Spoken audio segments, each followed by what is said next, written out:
Viking MTG here. This is my EDH Scarab God Commander deck. This deck is completely evil, let me tell you that right now. There's 3 main ways to win. This was actually the first Commander deck I ever built, and I didn't even know the combos were in it at first, and I built off of them. Alright, let's check this thing out. Of course, the Commander is the Scarab God.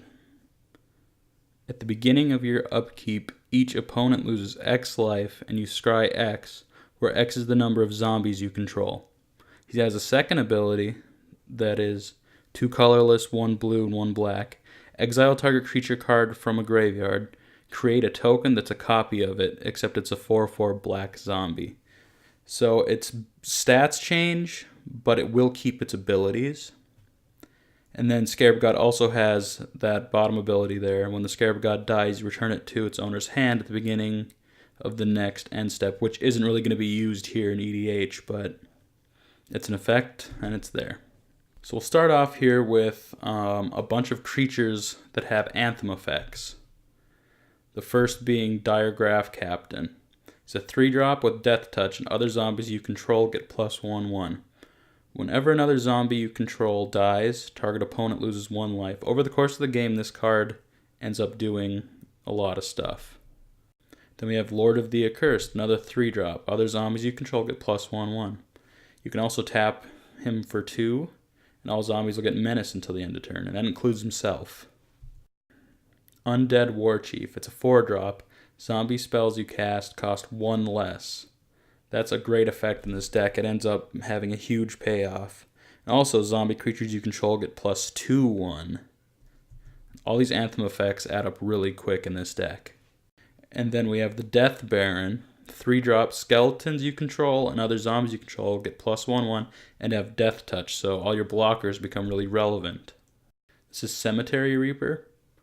Other zombie creatures you control get +1/1. He also has another ability for 3, exile target creature card from a graveyard and put a 2/2 black zombie creature token onto the battlefield.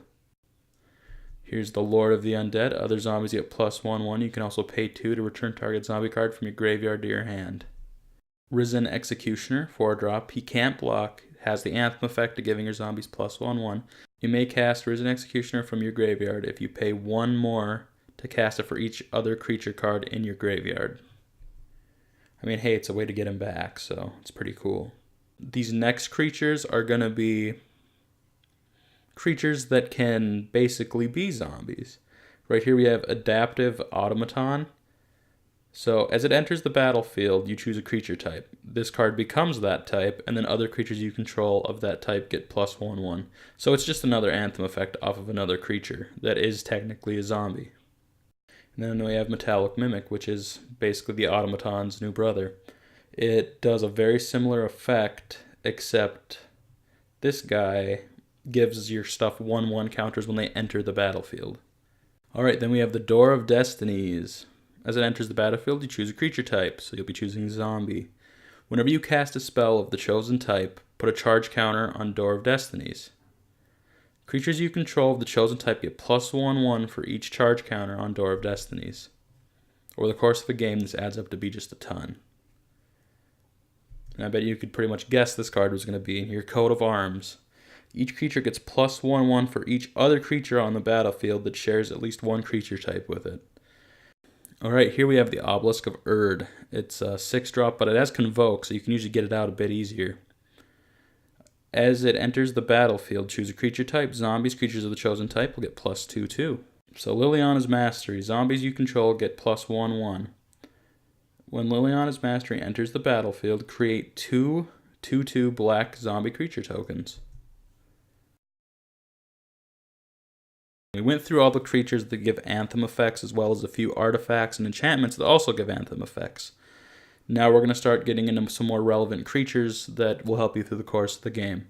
Starting with Liliana's Reaver.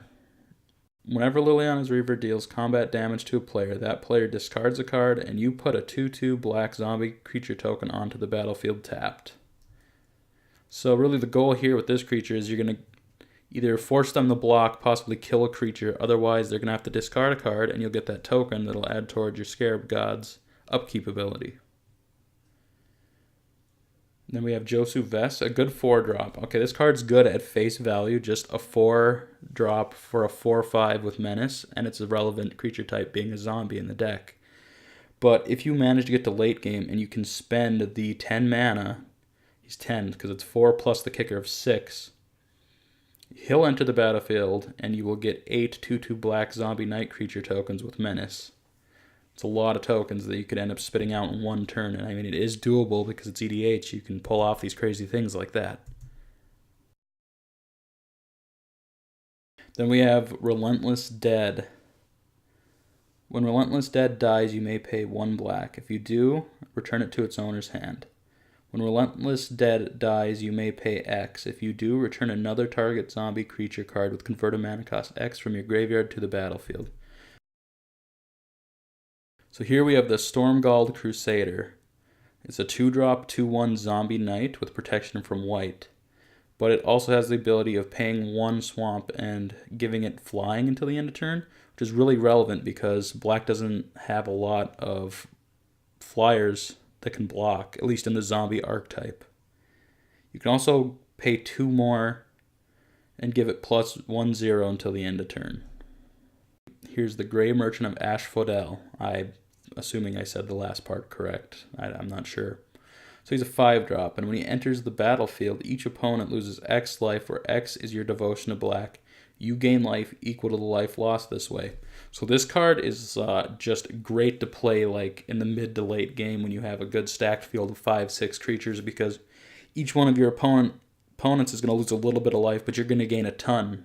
Here we have the Lich Lord of Unx, the Lich Lord of Unx. So you can pay 2 and tap him to put a 1/1 blue-black zombie wizard creature token into play, and that's the primary ability you're going to use here. Just getting more creatures on your field for your Scarab God with his ability.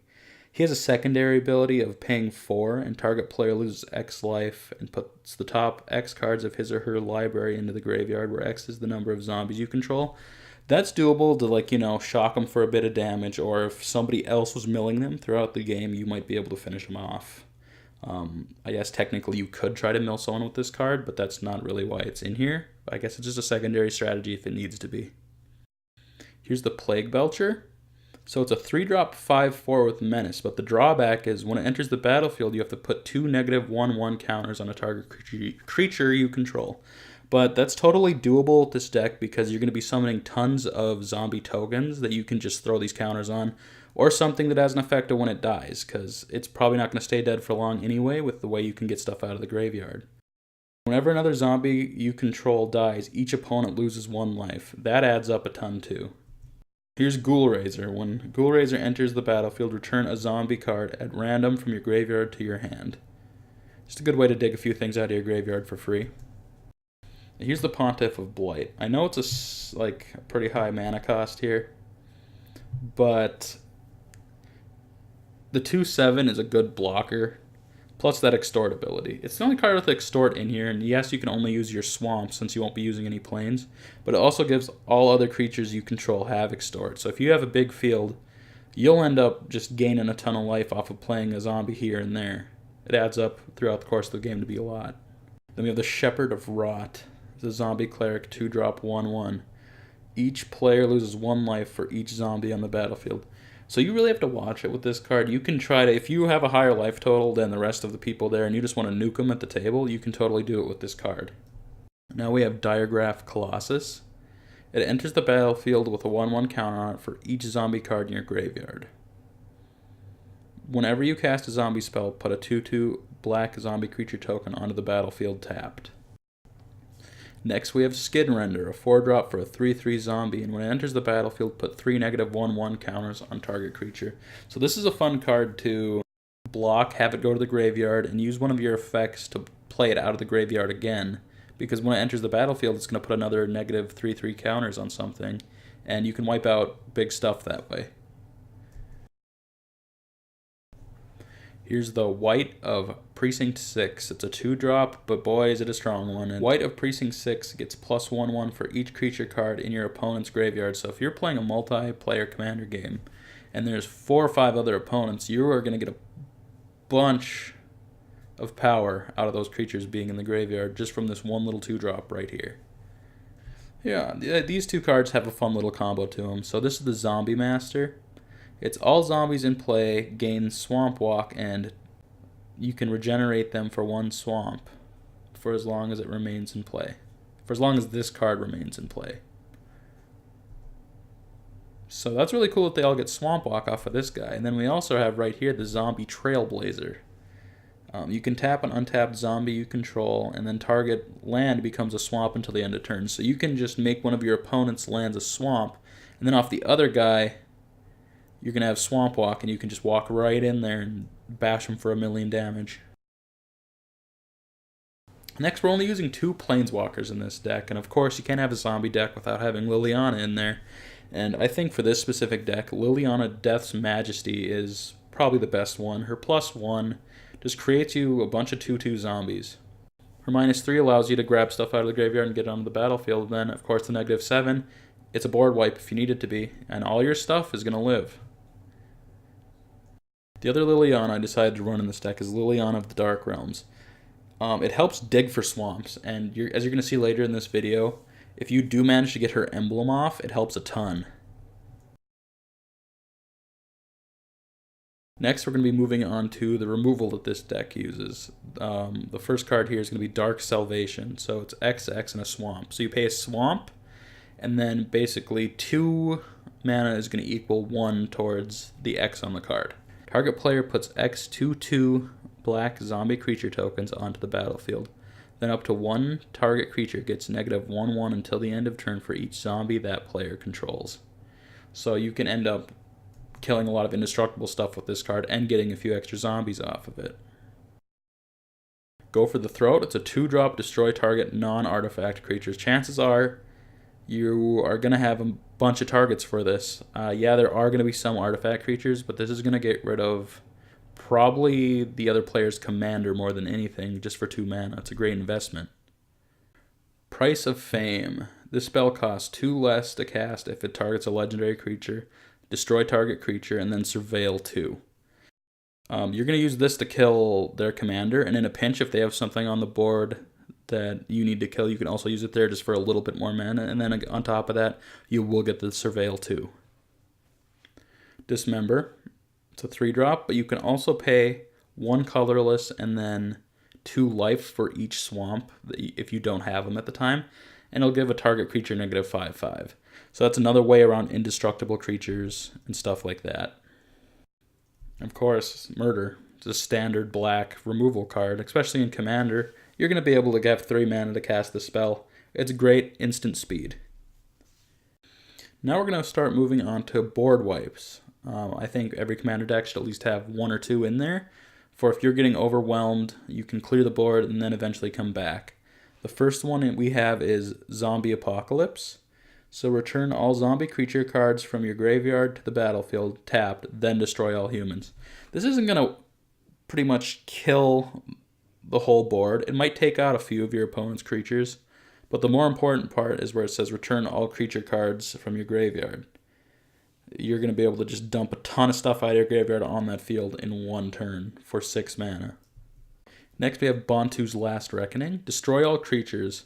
Lands you control don't untap during your next untap step. I've been told this card is not good for that reason of the lands, but I think it's a sound investment. If you're going to die due to the board state and you wipe out everything and you get another turn, yeah, your lands don't untap, but you've lived for another turn.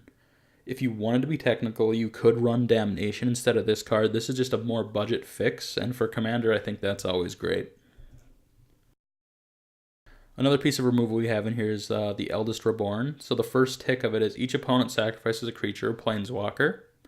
The number 2 is each opponent discards a card. And then the number 3 is put target creature or planeswalker card from a graveyard onto the battlefield under your control. So if they killed something important like our Liliana or something and we wanted to get her back out, we could. Or if they have anything cool in their graveyard, we could just grab it and throw it on our side of the field and it'll be ours to use. Now we're going to get into some more stuff that's inside of the deck. Here we have Endless Ranks of the Dead. At the beginning of your upkeep, put X 2/2 black zombie creature tokens onto the battlefield, where X is half the number of zombies you control rounded down. So you get this out on turn 4, you might just start getting 1 or 2 zombies a turn, but over the course of the game, it's going to start overwhelming your opponents, and it's going to force them to remove this enchantment, otherwise just get swarmed by 2/2 zombies that are more likely than stronger than being 2/2 because of all of your Anthem effects. Alright, here's Vanquisher's Banner. I didn't put this card with the other Anthem effects because you're going to be able to pull off some pretty crazy combos with it, and I wanted to explain it separately. So Vanquisher's Banner. As it enters the battlefield, you choose a creature type. Creatures you control of the chosen type get +1/1, and whenever you cast a creature spell of the chosen type, you get to draw a card. Yes, the +1/1 is important, but we're really looking at that second effect on there. Whenever you cast a creature spell of the chosen type, you get to draw a card. That ends up comboing really strong with a card called Rooftop Storm. So what Rooftop Storm does is you may pay 0 rather than pay the mana cost for zombie creature spells that you cast. So the way this works is you get Vanquisher's Banner on the field, choose your zombies, and then next turn you play Rooftop Storm. Then you just start throwing zombies on the field. And the way it works is you'll play a zombie for 0, you'll get to draw a card. You play a zombie for 0, you get to draw a card. You keep going until you don't have any more zombies to play and you just have a hand of stuff. It gets out of control so fast. You can end up playing 8-9 creatures on 1 turn for free because of this combo. It ends up just being devastating. That being said, you want to try to achieve this combo because it's crazy value for what it does. So what I did is inside of this deck there is a non-zombie creature called Netherborn Phalanx. And it's a 6-drop, and what it does is whenever it enters the battlefield, each opponent loses 1 life for each creature they control. So I guess in a pinch, if you need a blocker, you could play this card. You're not going to want to do that, though. You're going to want to use it as a second ability for transmuting. So the way transmuting works is you pay the transmute cost. Then you discard this card from your hand, search your library for a card with the same converted mana cost, reveal it, and then put it into your hand, and then you can shuffle your library, transmute only as a sorcery. So the reason Netherborn Phalanx is in there is because it has the same exact mana cost as Rooftop Storm, and you can transmute it to get it into your hand. I have another card in here called Brain Spoils, so it's a 5-cost. So it's a 5-drop spell that destroy target creature that isn't enchanted. It can't be regenerated. So we really have this card in here for the transmute too, but you could also use it in a pinch for removal just to get rid of something. But primarily you're going to use the transmute to go find Vanquisher's Banner, just like you would use the other card to go find Rooftop Storm. Okay, now we're going to start getting into the other really fun combo in the deck. This one is far more devastating than using Rooftop Storm to get a ton of zombies on the field. And the best part is these two combos will work well with each other. So what you're going to need to do is get a card called Paradox Haze. It's a 3-drop, and you enchant yourself with it because it's an enchant player. At the beginning of enchanted player's first upkeep, each turn that player gets an additional upkeep step after that step. So what you're going to do is have your Scarab God on the field with, let's say, 5 creatures. You can even do it with 4 or less. It's just, I would go with 5 because it's a ton of damage that way.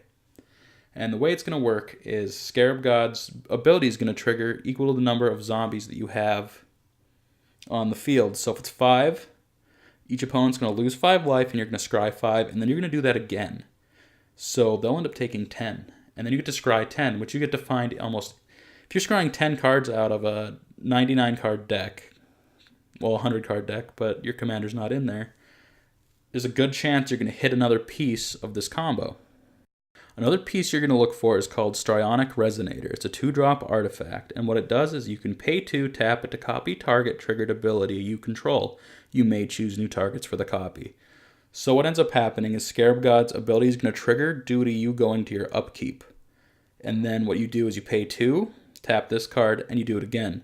So if you have Paradox Haze on the field with Strionic Resonator and an available 2 mana, that's 3 instances of the Scarab God's ability. Another thing you can do is get a creature called Fatestitcher. It's a 4-drop zombie wizard, so if anything, you have another zombie in the deck. But what you can do here is tap it, and you may untap another target permanent. So what you can do is target your Strionic Resonator, pay another 2, and then do it again for 4 instances of the Scarab God trigger. That alone, with 5 creatures on the field, is going to do 20 damage. You're going to filter through 20 cards in your deck. I should also note that it has Unearth, and you could just pull off a quick little combo with doing it once to maybe wipe out somebody. And then we have Mirage Mirror. Mirage Mirror can do a lot of things for this deck. It can copy Paradox Haze on itself to give you another additional upkeep. So if you did all of the other mentioned things, you could have up to 5 triggers of the Scarab God. That being said, though, that's of course in Dreamland. You have a Dream Hand and you can just pull it off.